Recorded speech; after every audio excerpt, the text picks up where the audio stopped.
We didn't do much of advertising, but here we are. It's going to catch a lot of people by surprise, but it's all good. Okay. We're going to continue our conversation from last week. All right.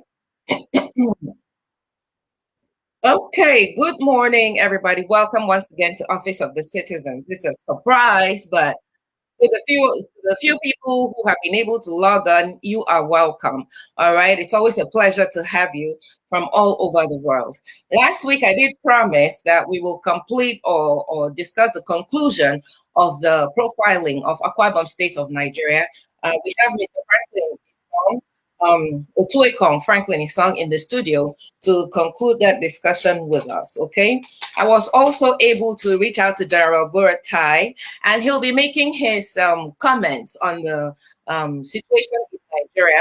However, he declines a face-to-face interview. He declines an on-screen interview until much later because he thinks he should just lay low for now and watch as events unfold. But as soon as he's ready, we'll get him in the studio and he'll speak to Nigerians about his experience in managing the security situation in Nigeria. Also, we did talk about a letter that was going around, purportedly written by General Obasanjo. I would like to hold on to that letter and discuss it with the General when he's able to join us in the studio. Dr. Stella Emmanuel promises to answer all your questions. We send all your questions to her.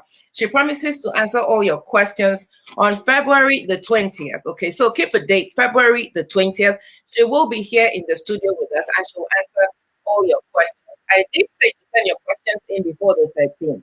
Now, if you haven't done so, please do so right now because I'm going to round up on all the questions. It's very difficult to catch Dr. Stella Emmanuel, but so please make sure you send in your questions. We've been able to get her and she has given us a date, February 20th. Send in your questions, okay? So right now, let us bring Otuekong Franklin Isong into the studio and continue our conversation from last week where we were talking about Akwa Ibom State. Otuekong, yeah, welcome to the studio. Thank you. Thank you, the shining star and ambassador of Akwa Ibom. Good to be with you once again. Thank you. I wear that title with pride. Thank you very much. Okay, so Thank you. last week we talked about how the Civil Liberties Organization, your NGO, was keeping watch, so to speak, on the performance of governance in Akwa Ibom State, advocating for good governance for the people. Before we were cut off by network issues, we were talking about employment, right? We were talking about the employment that was going to be brought in by the proposed Ibom deep sea port, right? And you had a conversation with Commissioner Okon. Can you talk to us a little more about the developments on the proposed Ibom deep sea port project? Well, I think the commissioner for Ibom Deep Seaport and Economic Development, Mr. Kanokun, Yes. when he saw the first interview that we granted you, he Yes. started to call me to make one or two inputs, and he Mhm. also promised that we are supposed to meet for him to give me a more detailed appraisal of what his ministry is doing about it. But as we speak now, I have tried reaching him severally, and he's not responding and also not picking the calls. So I think I on my own ground on my own yeah, on my own, I'm only going to say that the project is a lofty one. It's good that we have such a project in Akwa Ibom State, and it's like just like I said last week, it's like hosting the world in Akwa Ibom, and it's going to create massive employment for the unemployed youth, and it's going to also bring spiral effect on our economy, because apart from direct labor that will be brought about by the project, it will also bring so many subcontractors and so many companies that will be doing businesses in the seaport, and of course, it will actually boost the economy of the state.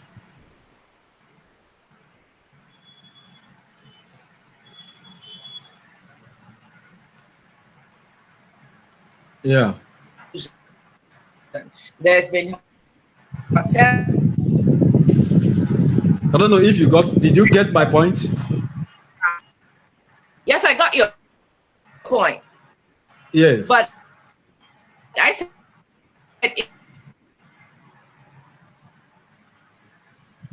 that seaport is actually going to come to. It just seems we're not communicating. Can you hear me? Let me take this position. Yes, I can hear you. Yes, I can hear you now. What were you saying?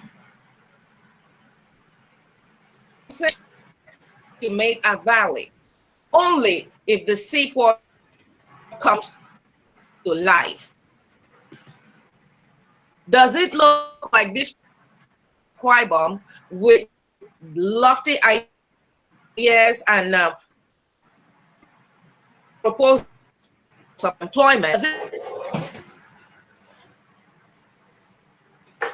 Can you? I'm not seem to get. I don't seem to get your point. What point are you making? Can you come back? Can you hear me? Like it's going to happen.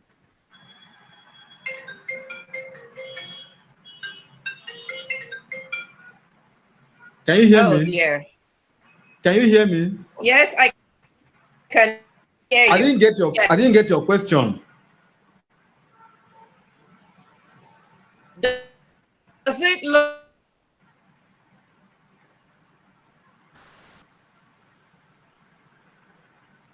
Mr. Franklin is not hearing me. Okay, so my problem with all these projects in Akwa Ibom, these proposed projects in Akwa Ibom, is that every day we wake up to lofty ideas and what have you, and lofty proposals of massive employment, promises of work, promises of opening the state up to, international participation and hosting the world. But at the end of the day, it just, the story dies out. Nothing happens. No employment happens. The people still remain in penury, in poverty. So my question to Mr. Franklin was, does this seaport look like it's actually going to happen? Is actually going to bring up all these promises, or is it going to become another white elephant project that we have seen littering Akwa Ibom? Yes, I remember talking to you last week Hear about the issue of abandoned project, and I also tie it to the fact that most politicians or most leaders we have had normally tie each of their project to their names, and even recently the governor commissioned the Tropicana Mall shopping mall. I have read a couple of articles online for and against the recommissioning of the shopping mall, because the former government, initiated it. Now, the governor of Akwa Ibom State, Mr. Udom Emmanuel, had promised that his administration is going to complete all the projects initiated by the government. That is a promise, and I would not want to be skeptical about it. I wouldn't want to be pessimistic about it. I am a realist, and I believe that what the governor has said, he will do it. Because if he doesn't do it, at the end of the day, his scorecard will be brought to the table, and then people are going to assess him based on what he said he will do and what he has done. So for me, I want to think that the government will complete all the ongoing projects and also do more, because to whom much is given, much is expected. Why do I say this? The governor has the first term and he has the second term, and is running his second term administration. It means that he has been appraised and adjudged to have done well in his first term before being re-elected for a second term. And so it will be disappointing that at the end of the second term, the governor has not done what he promised. So it would have been a very big disappointment, not just to us as a people, but to the state generally. So I want to believe that the governor, having said that his administration is going to complete all the projects the government initiated and even do more, we hold him on his words and we believe that he will do it. Amen. Okay. So since you're a realist and you have gone round Akwa Ibom looking at the projects that the governor has completed, can you talk to us about it? Can you talk to us about the projects you have seen? Which ones have been completed? Which ones are in the middle of completion? And which ones are still not being worked on? Tell us about a few of the things, because I have been on your page and I've seen that you have really gone around Akwa Ibom State. Please give us your assessment on completion and non-completion of projects. Yes. First, I want to thank you for bringing me on behalf of my organization, the Civil Liberties Organization, to your platform to talk about what we are doing in Akwa Ibom State. We are not a pro-government organization. We are not also anti-government. We are only holding the government accountable to the people. We are also making advocacy for good governance. And where the government fails, it is our duty as a civil society group to tell the government that the government has not done well. Now, CLO in the past 2 years, or in the past 5 years or so, have done a couple of what we call advocacy visits. We have visited so many projects that this government initiated. Let me start with the Eket remodeling project, which the governor in his first term flagged off and promised to complete. That project has not been completed. Last year, I led my team of CLO. We went to Eket and we toured around the entire Eket, and we saw that majority of the roads that the government, captured in the Eket remodeling project had not been completed, and we call on the government to ensure that those projects are completed. As we speak now, jobs have commenced in those projects in Eket. The government also initiated the car assembling plant in Ukap in Itu local government area. That project was supposed to, by what the governor by himself said, and what the project, the MD of the plant, car assembling plant, Mr. Valentino Okorie, said in a video, in a clip that is trending online, was that by the first quarter of this 2021, that the plant will be commissioned and made to operate in full swing. But as at last year, sometime in December, some staffs of the car assembling plant came to our office, about 10 of them, protesting that they have been laid off. And so I led my team and went to the site, and I saw that over 100 of the staff of the car assembling plant in the Korukap in the Tulu government area have been laid off, and we are trying to find out why. As we speak now, I am not sure. I am still doubting if actually the project will be completed in the first quarter of this year, because from our findings as a group, we are told that the government was supposed to send about 20 indigenes of the state to go to Israel to study how to manufacture and assembling vehicles, so that when they are back from the training, they will be employed as pioneer staffs of the car assembling plant. That has not been done as I speak to you, because I confirmed from my sources, and I'm told that the government has not sent these 20 staffs to training in Israel, and I don't know how possible that plant will be commissioned in the first quarter of this year. That is one. The government has been doing more about agriculture. During one of the governor's broadcasts. Yes, during one of the governor's broadcasts, network issues again, but we'll wait it out. Have lost Mr. Franklin. All right, so we're going to get him back, and then we're going to continue to assess the scorecard of the government, what it has promised, what it has done, and what it has left undone. Okay, let us send Mr. Franklin another link, okay, because we have to talk about this and see to a reasonable conclusion. When he comes back, my question is going to be, is there an organization that is following up or keeping tracks of who has been employed and who has not been employed? Is there a way to see how many people have benefited from employment in these many projects, some completed, some in process, and some uncompleted. Because Akwa Ibom being a state of 5 million people, there should be like a reasonable employment drive to get the young people busy, all right, at all these industrial projects that seem to be going on in the state. There should be a massive employment drive to absorb young people into the projects to keep them busy. Mr. Franklin, are you back with me? All right, so um, welcome back. So we were talking about what the government has completed and not completed. So my question to you now is, okay, hopefully the government will live up to its promise that it will complete this project. Now, when these projects are completed, is there a body that is looking, to ensure or to keep track of how many people have been employed or absorbed to work on these projects? Is your organization doing that? Is there an organization that is keeping tracks of employment numbers? Who has been employed? Who has not been employed? How many Akwa Ibom indigenous young people have been absorbed into these projects? Well, we are not keeping records of people that are employed.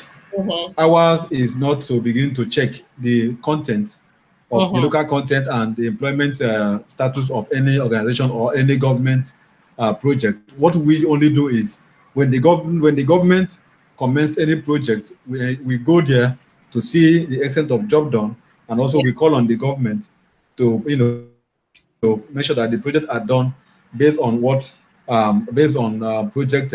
was specified in the project document, so that it will stand the test of time. Because most times you see projects that are being commissioned, and in a few months you will see that you will have potholes in most of those roads. So what we do is not to go and check how many persons are employed by any project. We only go to check that the project are actually they are ongoing and that they will be completed within record time. Okay, now is there a Ministry of Employment and Labor in Akwa Ibom State? Yeah, there is. Okay. There is a Ministry of Labor. There's a Ministry of Labor in Akwa Ibom State, and I want to think that is not even their schedule. I don't think that is even their schedule to check how many persons are actually employed. I think that there is NLC, Nigerian Labour Congress, who also knows the number of workers that are in any of the organization and where and what they are doing and where they are actually employed. It is not because most of these projects are not done directly by government through government ministry, and so it becomes difficult for the government ministry like Ministry of Labor to actually get involved to know how many workers are employed, because most of them are actually foreign direct investment. Like the car assembling plant, it is not an Akwa Ibom company. It is a foreign company that is coming to invest in the state economy. Yeah. So at that point, the Ministry of Labor may not be involved in the employment. That's my own thinking. Okay, but it's in Akwa Ibom, and some people should be advocating for the for employment of the indigents, the people in the state, so that they will be direct beneficiaries of this investment in their own state. Okay, now last week when I played our advert, you took issues with the fact that I had put on some contenders there for 2023.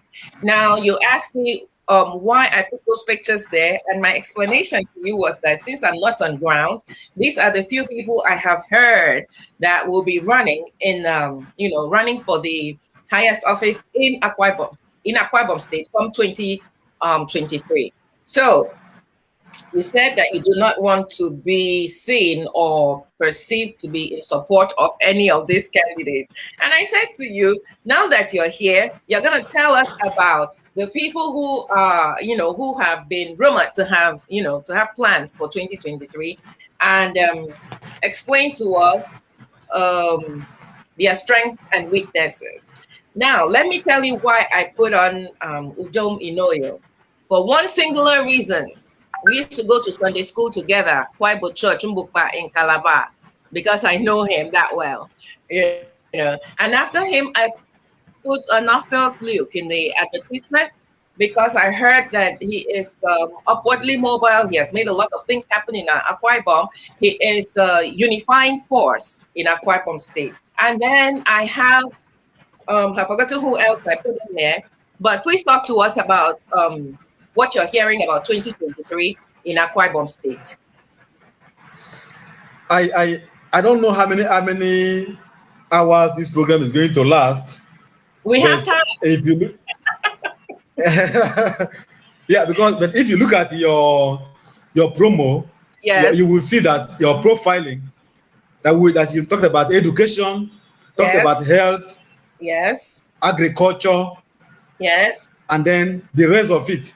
But now you are yes, jumping to a very critical issue yes. that should, for me, should even be the last in the Okay, conversation, because when you bring that one up now, you will yes, take me to a very long discussion and we might okay, lose grip in this other critical economy which we have been discussed, like the education, like the health system, and like agriculture, before we now very, discuss politics, because that is purely politics, and that will very, take us for a long discussion.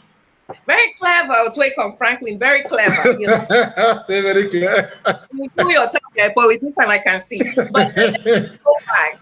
Let's rewind, okay, and talk about those important issues you have mentioned. Okay, you mentioned education, healthcare, and all that. So Yes. we have talked about employment, and I will Yes. reach out to NLC to see to follow up with employment numbers in Akwa Ibom State, and I'll come back here Exactly. with you. Okay, so now let's talk about hospitals, healthcare centers, and clinic in Akwa Ibom pre-COVID and post-COVID. When COVID hit, the truth of how our healthcare systems back home stand came to light.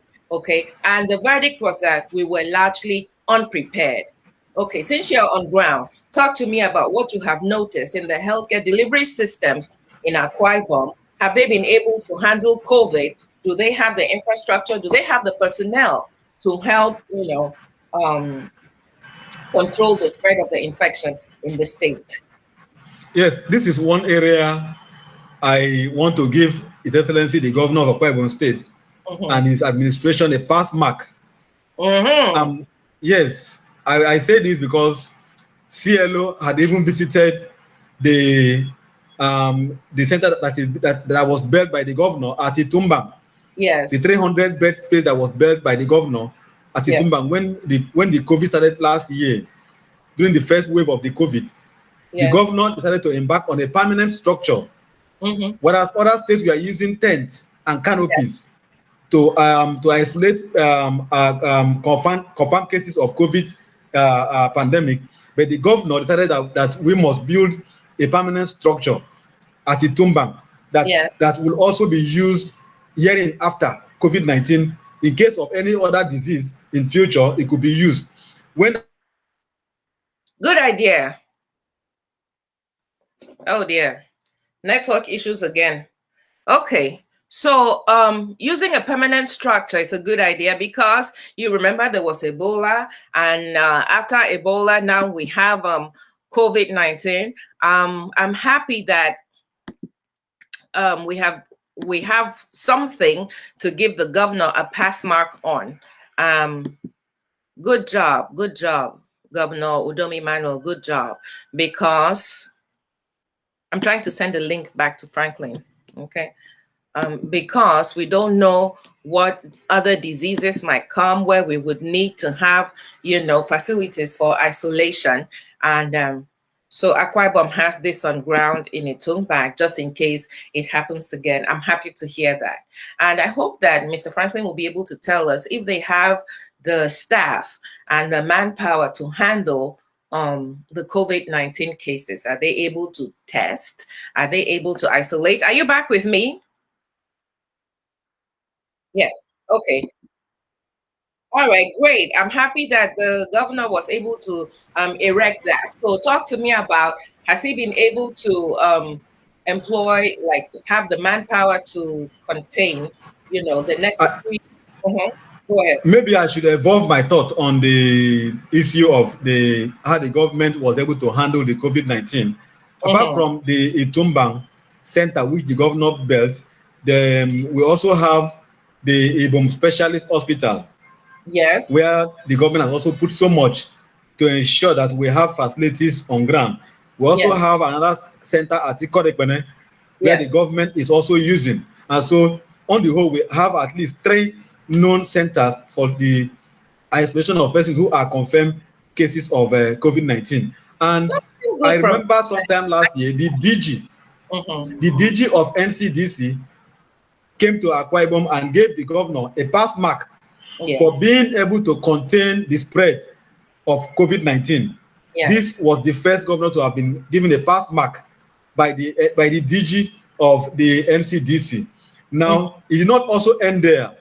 The um, the government has also been able to has also been able to ensure that the health workers who are in the front line of Mm-hmm. the COVID-19 war have Yeah. been, that their welfare have been addressed because, but immediately the COVID-19 broke out in the country, health workers in Akwa Ibom State, were at loggerhead with the government, Yes. asking for welfare this, welfare that, welfare this, and even CLO joined in advocacy that Yes. the health workers should be given better welfare package. I Yes. think that has been addressed, and the health workers are feeling better now, Mm-hmm. being able to tackle the COVID-19 pandemic. So Yes. on the issue of health, and then to add to that, the the Federal Medical Center in Akwa Ibom, the Mm-hmm. one we know as a former Sani Abacha, the UTH, the University of Uyo Teaching Hospital, Yes. UTH, also has a center, and they are also doing well. The CMD, Dr. Emmanuel Basibasi, has Yes. also been able to to do so much in the in tackling of the COVID-19 in the state. We have Yes. also visited the hospital, and we've seen that the hospital has been equipped, and the new management team under Emmanuel Basibasi has Yes. they've even completed a complex that was abandoned by the past administration of the hospital, and completed what they call the GOPD Yes.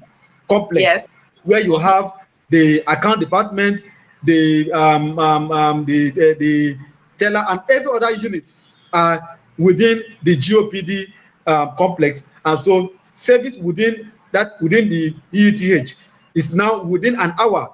A patient is seen and then is attended to, as Yes. against what we used to have before. So this Mm-hmm. also complement what the government is doing. And so I think that for now, health-wise in Akwa Ibom State, the government and the University of Houston Hospital are doing excellently well. What we Yes. need to do is to advocate that the health centers at the local government levels, the Yes. cottage hospitals, be given facilities. During the Okay. 2021 budget, what CLO objected to the fact that the cottage hospitals, the health centers at the local government levels were not given capital budgets in the 2021 budget, and we observed and we said that no, that if we must have a good health facility at the rural areas and in our interior communities, the urban, that we must be able to make provisions for capital funding, for capital budget for the health centers. I Yes. know that the government will tell me that we have the hospital management board that oversees these health centers, but it will not be wise that if a health center wants to change a bulb, it needs to apply to the authority in the state to be Mm-hmm. able to change a bulb. And if Yeah. you want to clear grasses in the premises of the hospital, in the cottage hospital, you need to apply to get funding to change what is wrong, to change a seat or a desk. So all these things, I think that there's need for government to decentralize and give funding to cottage hospitals and health centers at Mm-hmm. the interior areas. This Okay. is the area that again government should do better in this area. Okay. Then I. let me also add that the government has also done so much in Equitaro General Hospital in Oron. The Mm-hmm. government has also done so much there. They've been able to revamp the area, the facility, and Mm-hmm. gave it a facelift. The hospital in Eket, the Emmanuel Hospital in Eket, the government, CLO has also been there, and we've seen what the government has done, giving it a facelift and putting new structures in the hospital. Mm-hmm. So that is why at the beginning of this issue, I said I gave the governor a pass mark in the area of health sector. Yes, I'm so happy to hear that. Oh, I am so happy to hear this. So Yes. I was of the impression that this governor, man, this governor is just a, like a write-off. But to hear this, I'm really really No, impressed. And I'm your yes. governor, and I'm your boy, not governor. Maybe I don't know. Now let me take you to Okay. let me take you to the area of education. Yes, The government has declared a state of emergency in the sector. I'm happy to Now, hear that. Yes. several structures in the public schools have decayed. Mm-hmm. I have severally raised it up on several advocacies that Yes. our public schools are not able to compete with private schools. But the reverse ought to be the case, Yeah. where the private schools should be competing with the public schools. But right Yeah. now, as we speak, every person wants to send their child to private schools. Yes. And I want to agree Mm-hmm. with a saying that until our political office holders send their wards and their children to public schools, they will not know how decayed the structures in these schools are. Let me Yes. take you back to the governor of Kaduna, Yes. Governor Nasiru El-Rufai Mm-hmm. of Kaduna State, Yes. sent his son to a public school. And in fact, that particular school, I want to say, has been enrolled in college, has gained famously because the governor's son is in the school. And now that the governor's son is in the school, you can imagine that facilities in the school would have been well provided. So Yes. what we're having in Akwa Ibom State is that our political office holders don't even send their children, even the teachers themselves, Yeah. for the start, and the principals don't send their children to public schools. They rather go to private schools than sending their children to the public schools. So it now left the public schools to become like a written off. So the government of Udom Emmanuel has been able to they had a summit sometime in 2018 where the government had a lofty ideas on how to revamp and restructure the area. Yeah. So and then the effort is ongoing. I saw a report that during the last state ESCO meeting, the governor said that interministerial jobs that ought to have gone to politicians and people in the state will be focused more on building of infrastructures in public schools. We This need is a welcome development. look at the pictures I'm putting up. These schools need to be revamped. These schools That really is the point. worked on. Yes. That is the point. So we need to these schools need to be revamped. And then, if you are talking about COVID-19, how will a teacher that has a larger number of pupils in his class, be able to contain them? So we need to have more classroom provided, and then the government ideas shouldn't just be urbanized. It should also go to the rural areas. Focus should not be only on the urban schools. It should also go to the rural schools in communities like Eastern Obolo, schools in communities like Okanafon, in Yika, in Parenin, and the rest are the ones, even in Oron, those rural areas are the areas that the government should pay more attention to, and not schools that are in the urban cities, not schools that are on the highway that everybody can easily see, the schools that nobody can see. I tell you the truth, I went to a community in Eastern Obolo, local government area. This community, you have to use a speedboat to cross. The children, the school, the pupils have to use speedboat to cross over to enter their school. And when we got there, we saw that they were learning under trees. There was no provision of classroom block for them. So I want to appeal to the governor, now that the government has issued out a white paper based on its summit, that more focused attention will be paid on this area of education. That schools in the rural areas should be given more attention than schools in the urban cities. Great. Thank you so much. Thank you so much. So on the healthcare sector, the governor has a pass mark. On the education Yes. sector, there's still a lot of work to be done. To be done. And, Yeah. whatever we can do to support him, we should do for the benefit of our children in Akwa Ibom State and for to make Yes. a healthier community. All right. So employment, Yes. Yes. patient. Let's go back to the area of employment. Yes. Okay. The government came up with a mantra of a mantra to industrialize the state, to bring industries through foreign direct investment into the state. Yes. Now, the government brought about toothpick factory. Government brought about the pencil factory. The government brought the syringe factory, the car assembly plant, which I talked about earlier, and then now we're talking about we have some rice factories in the state, and then we also have the tomato plantation. We have a greenhouse along the airport road that is also doing there's also doing agricultural activities, planting tomatoes and the rest of it.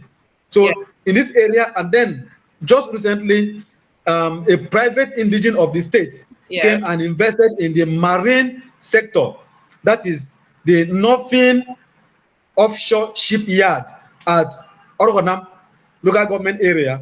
Just recently, the governor commissioned the Northern Offshore Shipyard at Orogonam local government area, the one that I paid a visit to, which is in your promo. Yes, is there in your jingles. I have gone to see. So far, the company has employed some persons from the state. When I went there, the MD of the company, Engineer Charles Inye Kongdonwa, told me that the company has so far employed over 100 workers from the state. Wow! And that by the time the company kick off in full swing, that much more employment will be created. But that they have challenges. Yes. This is a private company.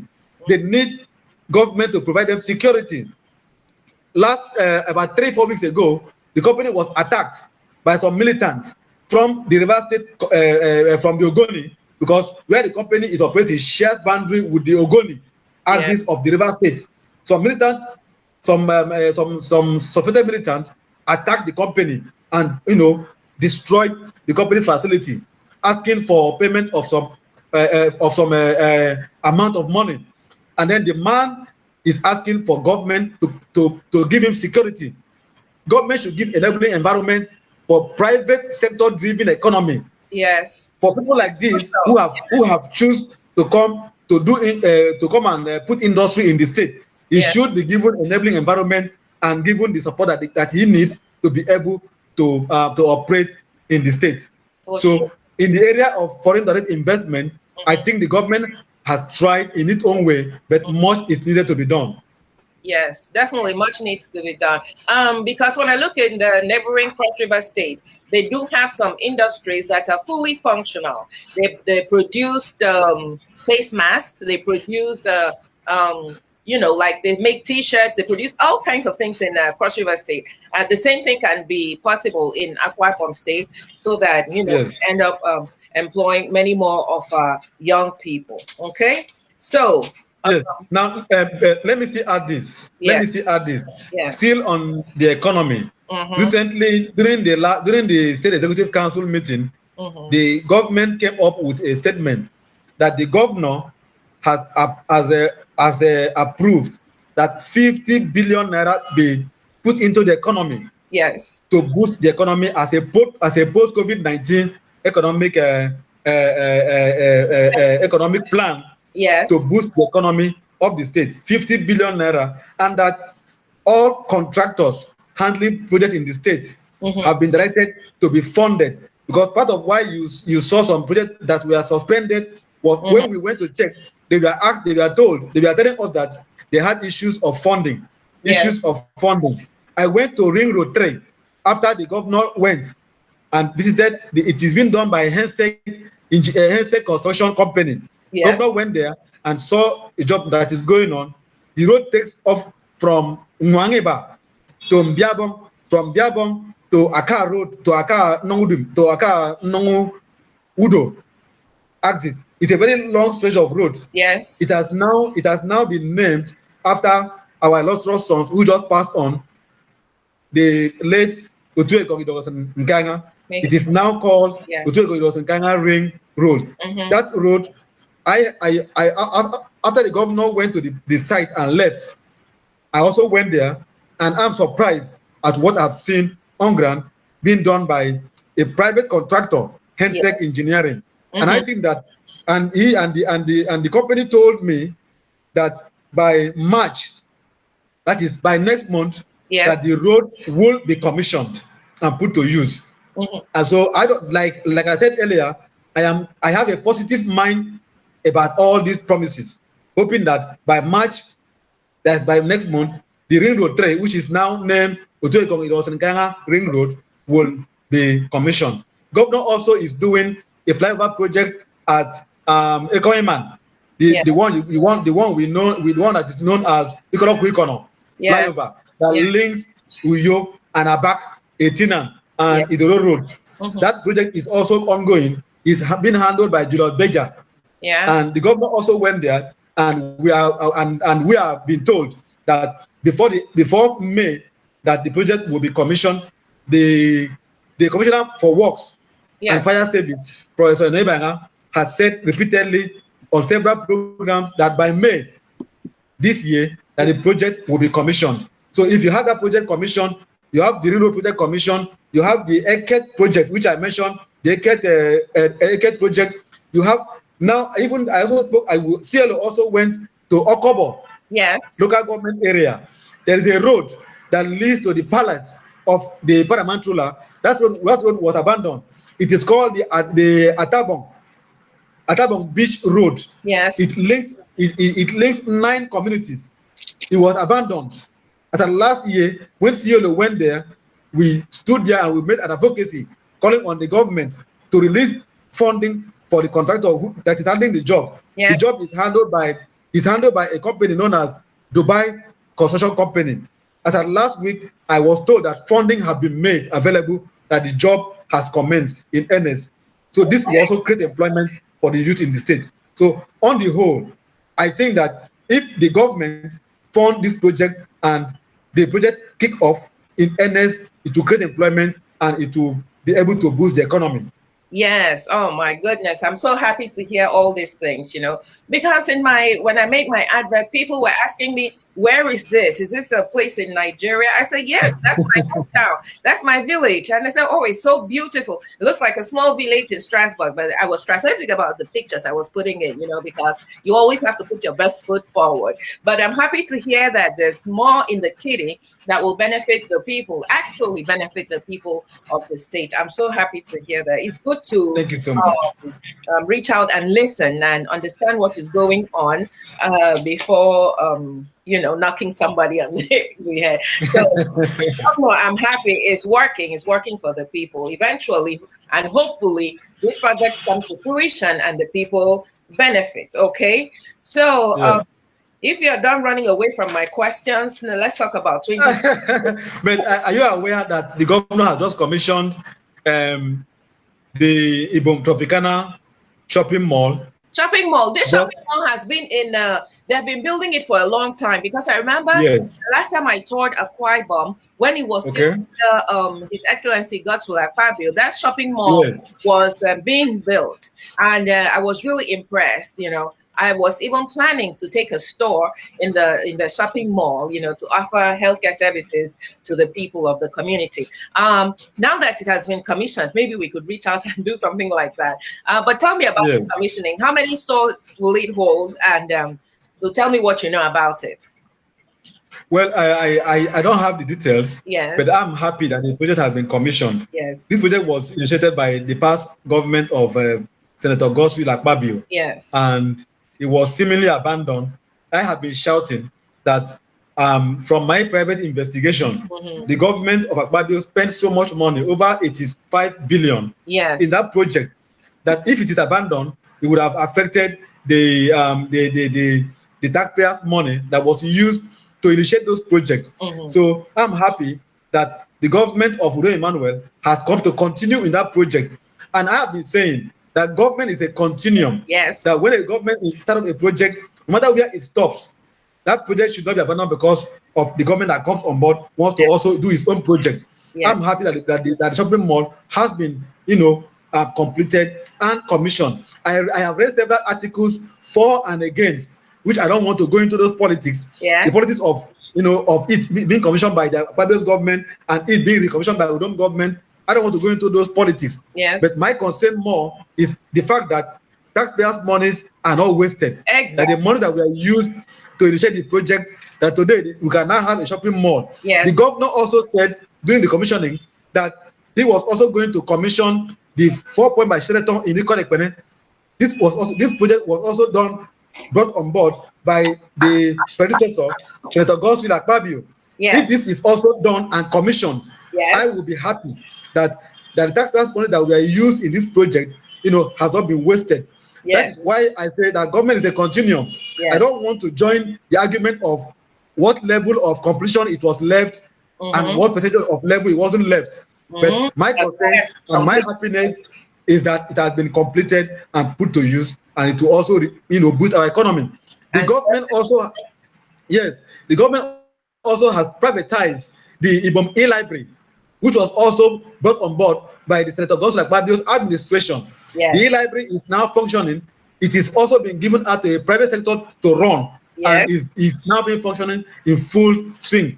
I also went there when it was not, when nothing was happening there, and I lamented how that kind of edifice, a world-class edifice that was brought on board by the past government, should be allowed to rot. Yes.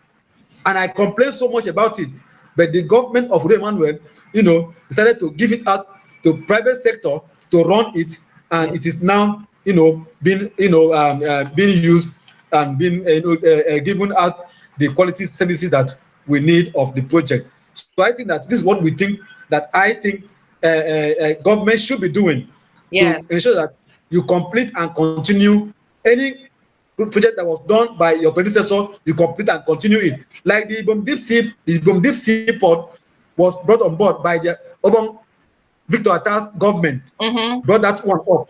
And in the past 22 years, the project had been in the pipeline.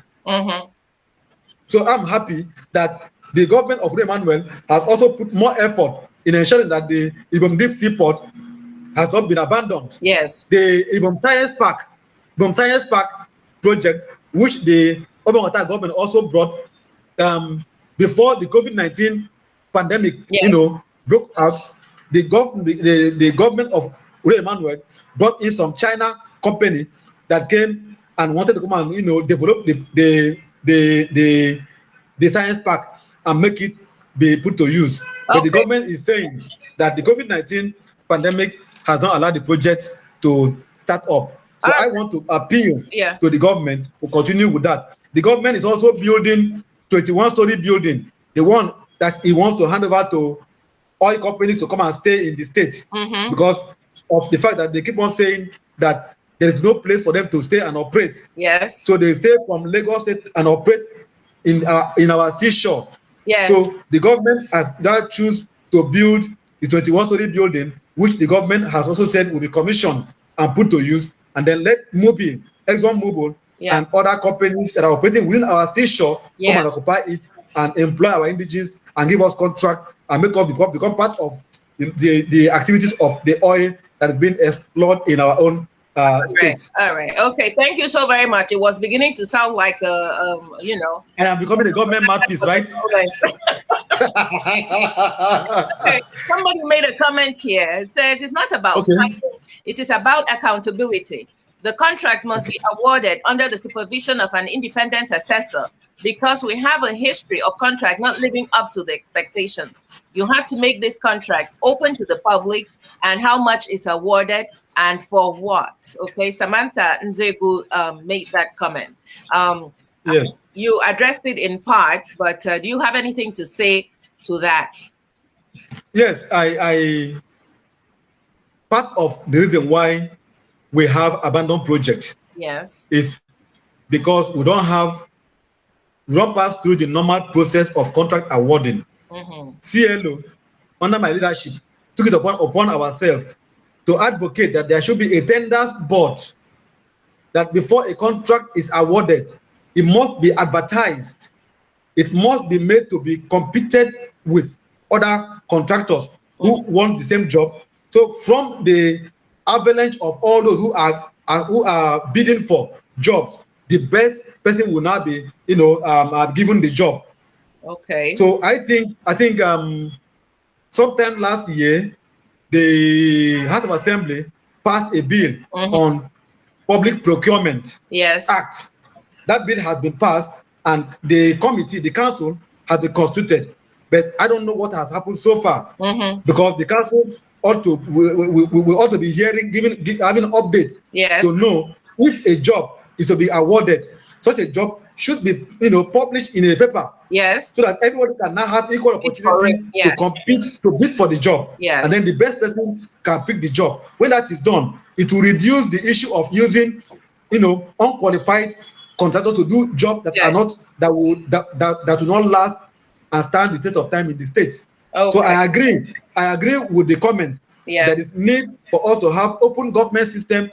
There's need for us to have transparency and accountability. There's need to have contract being openly contested for in the public space.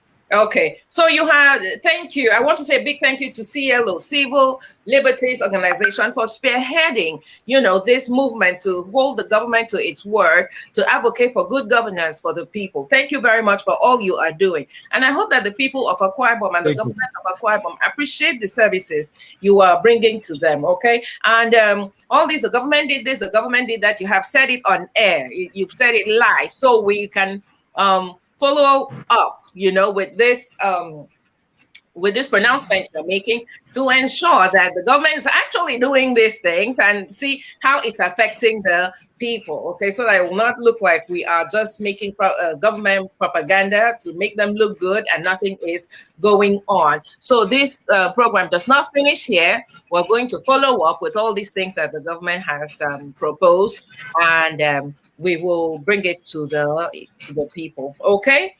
So I'm following your lead because you have a tendency to run away from 2023. What next? I'm waiting. Let me ask you. The two main political parties in Akwa Ibom State are APC and PDP. Is there any other one? No, we have these are the only two major. We have other ones, but these are the two major political parties in the state. Is there a possibility of other ones getting registered and holding ground in Akwa Ibom State? Well, since you are itching to discuss politics, I want to say this. Yes.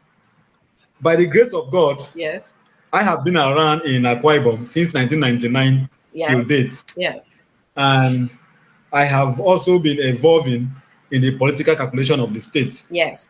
I can tell you that in 1999, we had, I'm giving you the history now, the political history. Yes. We had the APP. Yes. Then the APP, and then we had the PDP, and then we had the AD. Then, and then because our constitution and the Electoral Act made provision that INEC should register political parties before elections. Yes. So it therefore means that every 4 years, political parties could be deregistered and more parties could also be registered. Yes. That is what it meant.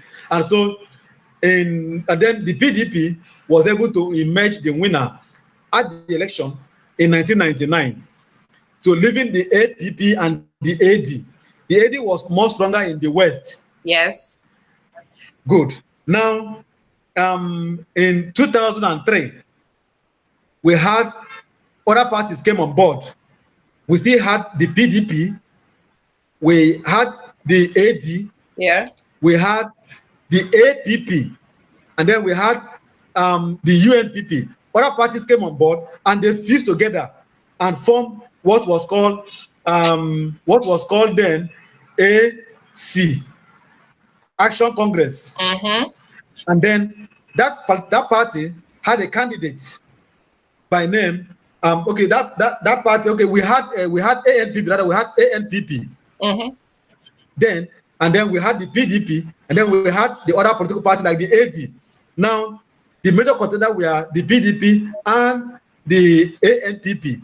Yes. Now, the PDP had Obong Victor Atta going back for his second term re-election campaign, while the ANPP had Dr. Ime Omana and Dr. Samuel Udom from Eket as his running mate. Yeah. Now, the ANPP lost the pool for the PDP. Yeah. In 2007, you now had parties also merging alignment and realignment Yeah. in the state. Yeah. You now had a party called AC, Action Congress, Yeah. came on board, and then you still had the PDP still on board. Yeah. And then the PDP gave her ticket to Barrister Godswill Akpabio. Yes. And then the AC gave her ticket to Mr. James Enyema. Okay. And then the contest was fiercely contested. And then the PDP also took the day, winning the pool, producing Barrister Godswill Akpabio. Yes. Then in 2011, you had alignment again and realignment. Yes. And then the PDP still maintained its status without changing. The Action Congress changed to what was then known as Action Congress of Nigeria, ACN. Yes. And then the PDP produced Senator Godswill Akpabio for his second term campaign. Yep. And then while the ACN produced Senator John James Akpan Udoidege, Yes. who was contesting against Barrister Godswill Akpabio of the PDP. Yeah. And then the PDP had the day. Senator Akpabio won the election in 2011. Okay. And returned for his second term. Now, in 2015, mm-hmm. the PDP still maintained its shape and status. Yes. And produced the Udom Emmanuel as her candidate, while the ACN changed its shape. There were alignment and realignment. You now had the APC. Okay. Action Congress of All Progressive Congress. Mm-hmm. Now APC now emerged from the alignment and realignment. Yes. And then they produced Mr. Umana Okon Umana in 2015, who also contested the poll against the PDP candidate of Mr. Udom Gabriel Emmanuel. Okay. The PDP had the day and won the election. Yes. In 2019, the PDP still maintained her shape and status as a political party, while the APC also maintained her shape and status. And then the APC produced Obong Nsima Ekere, while the PDP produced Mr. Udom Emmanuel, who also won at the 2019 election. Mm-hmm. Now, 2023. Yep. Why I took time to give you this history is that there is always, you can see that there is always alignment and realignment. Yes. You can see that there are changes of political nomenclature. Yes. Apart from PDP that has maintained its shape and status, the other parties keep changing. They keep evolving, bringing in new names, bringing in new manifesto. Okay. So what may happen in 2023, no one can tell, because from the history now, one can now postulate that there may likely be alignment and realignment. Okay. And so whether the party will change our shape and our status, one cannot actually say. Yeah. But what I can say for sure is that there will be alignment and realignment in 2023 in Akwa Ibom State political calculation. Nice. Okay, thank you for that history. Now, who are the contenders that you are hearing about? Who are the contenders that you are hearing about? Because it looks to me like there'll be like a recycling of people. Everybody just standing by to be recycled into the system. Okay, so let educate us on the people that are standing in line trying to throw their hats in the ring for 2023. Now, In no Key particular factors. order and in no particular allegiance. Yeah. Now, key factors always determine the political shape of Akwa Ibom State. Yes. One of it is the zoning arrangement. Okay. The other one is the the political party structure. Okay. Now let's look at the zoning. Let's pick zoning Yes. and discuss zoning. Yes. Now, if you go back to 1999 till 2019, you would have seen that zoning started in Uyo Senatorial District. Yes. Where Obong Victor Atta was the governor for 8 years. Okay. After that, it moved to the Senatorial District, where Barrister Godswill Akpabio was a governor for 8 years. And then it moved to Eket Senatorial District, where Dikin Udom Emmanuel is now the governor and is doing his second term.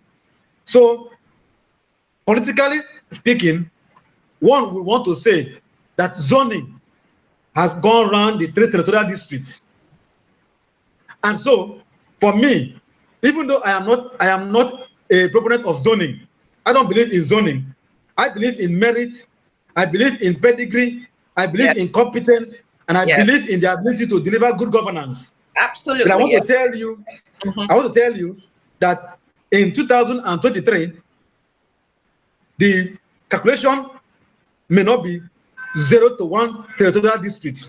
Yeah. Because the argument now would be that the 3 zones have all got their share, their fair share of the slot of the governorship. Representation, yes. Yes. So any zone can also start the next round of the zoning. Yes. That is the one argument that will come up in 2023. Okay. Now, let's look at those who have come out so far. Yes. Those who have shown interest so far in the contest, you have in no particular order. Yes. Let me start from your promo of this show. Yeah. Yes, from your ad. You brought up Barrister Onofiok Luke. Yes. Onofiok Luke is a fine gentleman. He has been, like you said, he has been a mobilizer. He was the Speaker of the Akwa Ibom State House of Assembly. Yes. And then he got elected into the House of Representatives. Yes. Now, if he is showing interest in running for the governorship, he will be like a youth in the contest because he is more youthful in the contest than the others. So he will be like. Some people have been waiting a long time. Some people like me have been waiting a long time. Not that I'm in the contest, but there are out there who have aged in place. So don't say this person is younger than this person. This person is younger. No. I don't belong to any of the camps. Our grandfathers are still in power while we're waiting. So please. Yes. No, I don't belong to any of the camps. Okay. But I'm just bringing out. When I bring out somebody, I will speak about the person. Okay, great. Okay. Yeah. So, Barrister Onofiok Luke is a youth. Yes. He's more of a youth. Yes. Now, he has been a speaker, like I said, and in the House of Reps, and he's doing very well in the House of Reps. Currently, I think he's the chairman, House Committee on Justice and Judiciary. Great. And he's doing pretty well. So he is in the contest. Okay. And he is from Udom local government area. Uyo? Local government is from Udom. Okay. Udom local government area. Okay. And that is in Uyo Senatorial District. Yes. Okay. Now after him, you have Senator Basi Albert Akpan, the one that we popularly call Oba. Okay. Oba was Commissioner of Finance in the Godswill Akpabio's administration. Yes. As a commissioner, yeah. And after which he contested the election in the PDP in governorship election in 2014. Yes. But he withdrew from the contest, paving the way for the emergence of Mr. Udom Emmanuel. Okay. Oba was in the contest, but he was made to withdraw from the contest, paving the way for the emergence of Mr. Udom Emmanuel in 2015 contest. So now we have to settle him. Now, yeah, then he became a senator, and then he was given the ticket of the senatorial district to go and represent Uyo senatorial district in the Senate. Okay. So as we speak now, he is doing a second term already. Yes. In the Senate. Okay. Now he has also shown a very strong interest in the contest. The reasons are that he was in the contest in 2014 and he stepped down for Mr. Udom Emmanuel. What about performance? I know he was next in line, but what about performance? Yes. Now, in the National Assembly, he is doing pretty well. Okay. He's doing well. He is the chairman of the Senate Committee on, I think, oil and gas, I think, downstream.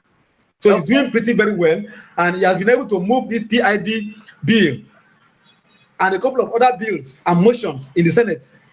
So Oba is like, he is like the chairman of the National Assembly caucus for Akwa Ibom State.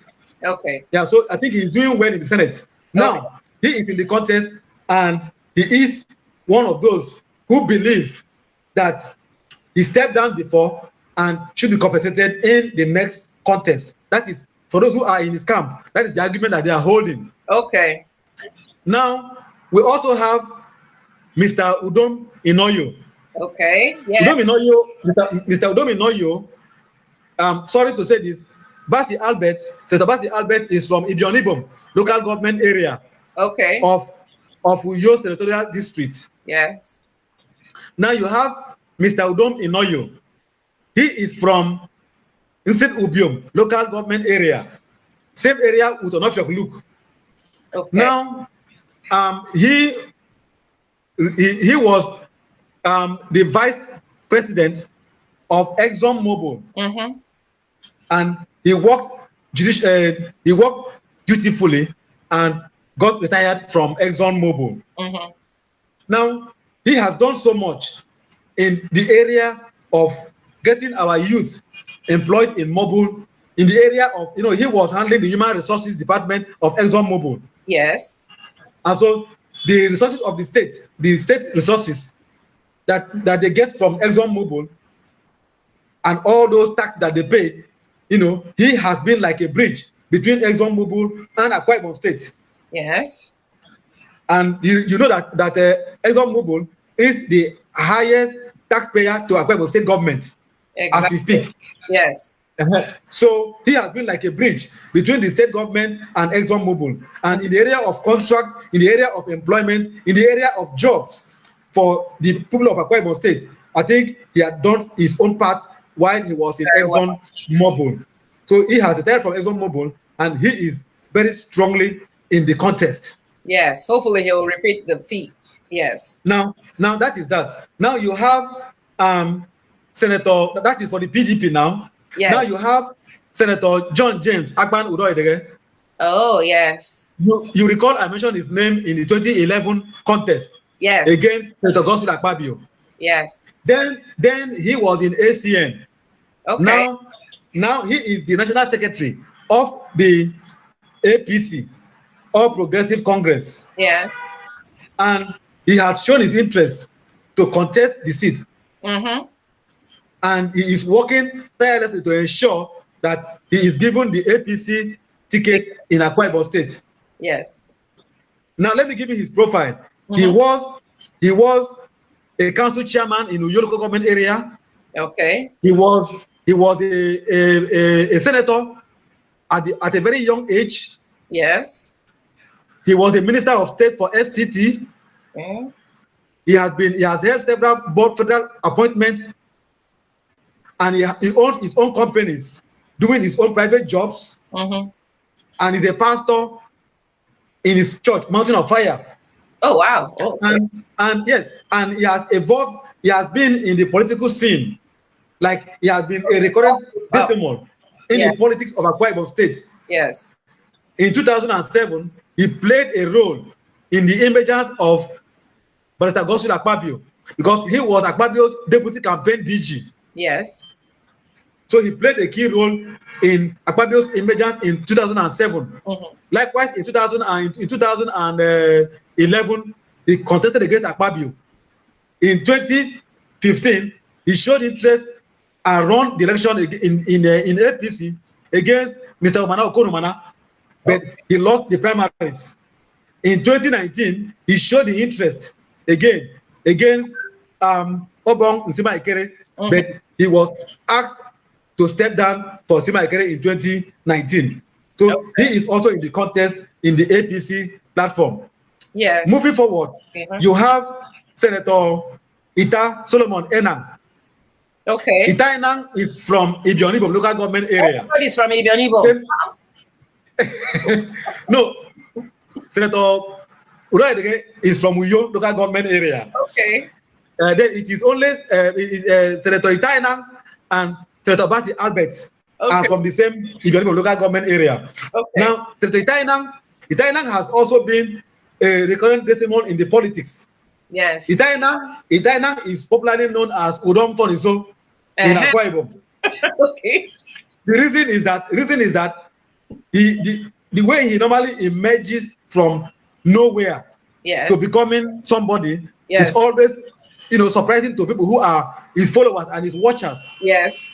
Ita Enang had been in the House of Reps. Ita Enang had been a senator.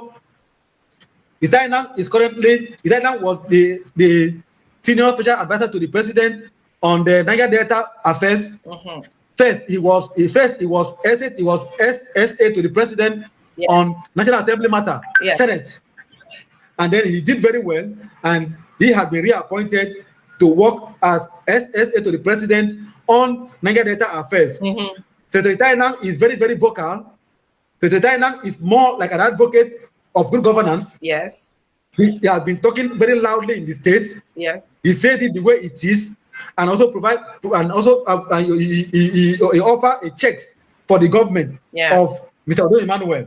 Okay. Ita Enang has been very, very loud. So he is in the contesting for the governorship of the state. Okay. Moving forward again, we've also heard, though not confirmed, that Mr. Akan Okon, the commissioner for Ibom Deep Seaport and Economic of the state government, Ibom Deep Seaport, that he is in the contest. Now, Akan Okon was commissioner for finance in Senator Akpabio's government. He was there, and he is also currently serving the Udom's government. So he has also been rumorsly touted to have interest in the contest. I think it should finish the seaport. And that would Mr. Kanokon is the man who was the commissioner for Ibom Airport, and he delivered the airport to the state. Okay. Yes. Then now he has been assigned to deliver the Ibom Deep Seaport, and he has been able to ensure that the state has been given approval by the federal government to own Ibom Deep Seaport. Akan is from Itu local government area. Fantastic. He is also doing well. He is a banker and is doing well in the government of Udom Emmanuel. All right. Great. We've also heard, should I go on and on? Continue. Do you have more time? For a woman, there's not one woman. I'm listening. Continue. I know that Mrs. Regina Askia Williams is also in the contest. That would be fantastic. That would be fantastic. But continue. So we've had people like Mr. Nse Willie from Itu local government area. Nse Willie is a banker. Nse Willie was SA finance to the NDDC MD, Mr. Nsima Ikere. Yes. So Nse Willie we learned is in the contest. We also learned Nse Willie is from Itu. We also learned that Mr. McJoe, that is popularly McJoe, the Michael Etam. Yes. He was a chairman of Itu local government area for 2 terms. He's popularly known as McJoe. Yeah. We also learned he's from Itu. We learned he's also in the contest. We've also learned that Mr. Michael Enyong Michael Young is currently in the House of Representatives, in the House of Reps, Yes. representing Uyo Federal Constituency in the House of Reps. Yes. Michael Young is the one that is known as Babantan in the state. That is what is yes. That is how he's been known in the state. He is also in the contest. Okay. He's also in the contest. We've also heard of and a couple of others. Okay. That have skipped my mind. But I know that there are so many, Yes. and more of them are coming out in the contest. And I know that Mr. Akanafia, Mr. Ekere Afia, yes. Mr. Ekere Afia from Uyo local government area, he was one time in the House of Assembly representing Uyo. I also am aware that he is in the contest and is also currently in a board in the state. Okay. And I know he has the eye, he has an eye for the governorship seat of the state.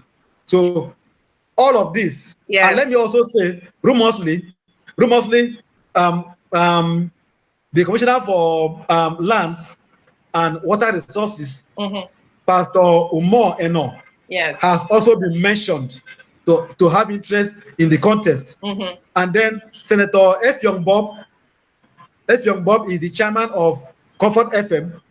We also been told, we also know, or we've heard that he has. Bob is from Udom. Okay.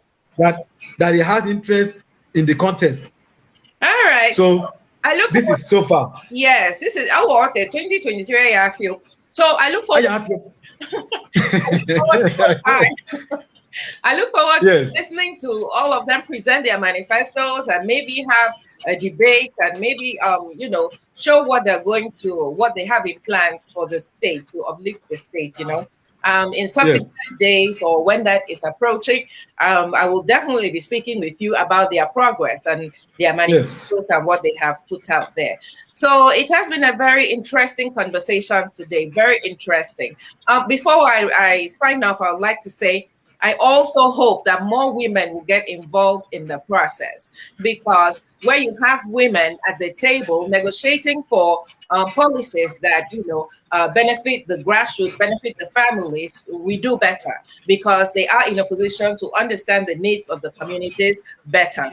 So I look forward to seeing more women in the cabinets or more women running for office and stuff like that in Akwa Ibom State. So I want to thank you very much for spending your afternoon with us and giving us this concise history and a breakdown on what the government is doing in Akwa Ibom State. I'm sure all Akwa Ibomites in the diaspora will be very happy when they have a minute to click on this video and educate themselves on what is going on back in our home states. Thank you very much, Mr. Franklin. And if there's anything we can do out here to support your activity, to support your advocacy for good governance in the state, please do not fail to let us know, because East or West, home will always be best. Okay, so thank you for spending your afternoon with us. I'll give you an opportunity for a last word to close out on this program.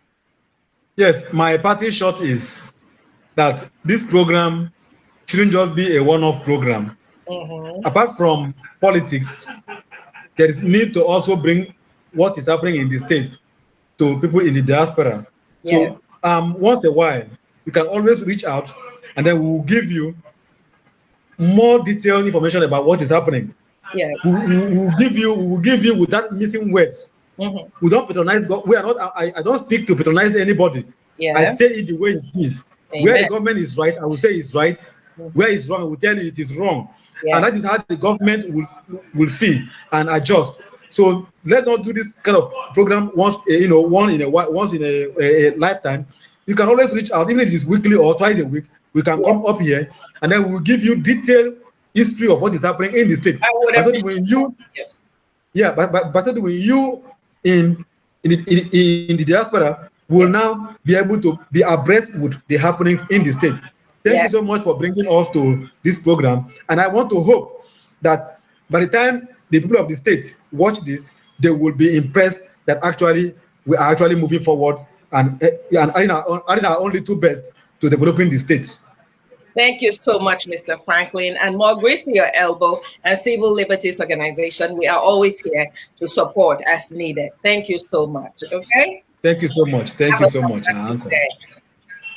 You too. All right, there you have it. That was a very interesting discussion on happenings in Akwa Ibom State. We totally profiled the state today, and I'm thankful that Mr.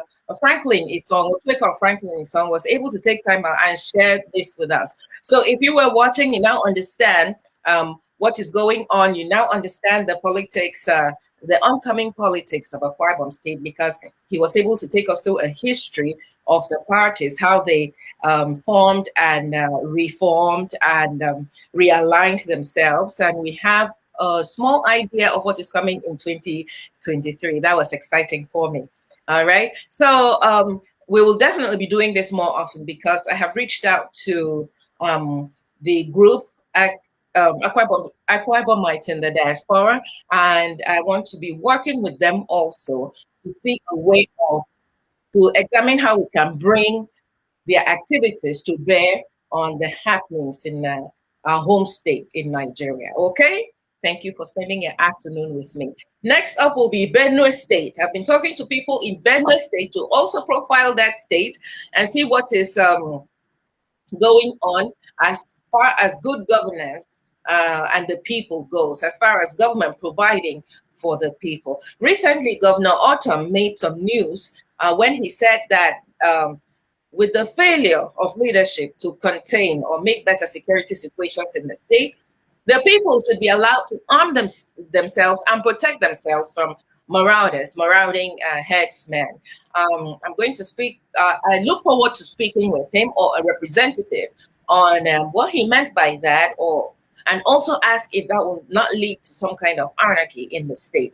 But truly, the security situation in Nigeria is a crying shame, and hopefully something will be done about it in the nearest future. Okay, so don't forget to join us next Saturday, because next Saturday I will share with you my conversation with General Bertai, and also I would share with you Ataikide's comments on this letter that is circulating.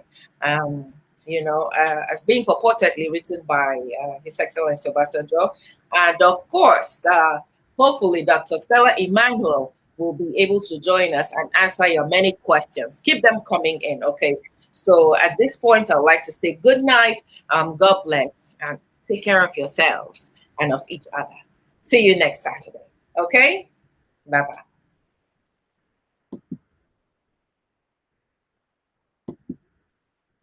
Wow, that was quite